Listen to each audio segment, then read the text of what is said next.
সেদিন ভার্সিটিতে এক্সাম শেষ করে কিছুক্ষণ ভার্সিটি ক্যাম্পাসে আড্ডা দিতেছিলাম ফ্রেন্ডরা মিলে।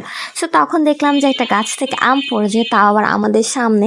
সো আমটা অনেকটাই বড় ছিল। সো আমার ফ্রেন্ডরা মিলে ওইটা ভাগাভাগি করা শুরু করে দিই। পুরো ক্যাম্পাস খুঁজে আমরা একটু লবণ পাইনি, তো কি আর করা, লবণ ছাড়াই আমরা আমটা ভাগ করে নিজেদের মতো করে খাচ্ছিলাম। সো এখানে আমরা বসে বসে আড্ডা দিতেছিলাম আর আমটা খাচ্ছিলাম আর ভাবতেছিলাম যে কখন স্কুল লাইফে বা কলেজ লাইফে কখনোই কাশি জিনিস খেতে পাইনি স্কুলের বা কলেজে। সো ভার্সিটিতে ফার্স্টে আমরা একটা আম পেয়ে যাই, সেটা নিয়ে আমরা অনেক খুশি ছিলাম। আর এখানে এত পরিমাণ টক ছিল আমটা, আর লবণ মরিচ ছাড়া খেতে একটু কষ্ট হচ্ছিল।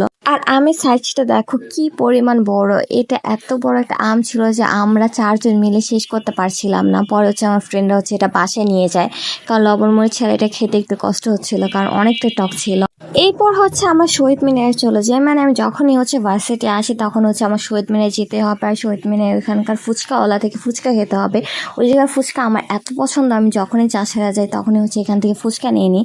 আর ফুচকার মধ্যে আমি ঝাল অনেক পছন্দ করি, তাই বোমা মরিচটি ঝাল দিয়ে ফুচকা বানিয়ে নিই। আর এই ফুচকাটা অনেক মজার ছিল, মানে এই জায়গার ফুচকাগুলো অনেক মজার হয়। আর যেহেতু আমার এক্সাম চলতেছে তাই আমি রেগুলার ভিডিও তোমাদের সাথে শেয়ার করতে পারছি না। আজকে এই পর্যন্ত। আশা করছি আমার ভিডিও তোমাদের কাছে ভালো লাগছে। ভালো লাগলে অবশ্যই লাইক কমেন্ট শেয়ার করে দেবে, পেজটাকে ফলো করে দেবে, আর আমার ইউটিউব চ্যানেলকে সাবস্ক্রাইব করে দেবে। আল্লাহ হাফেজ।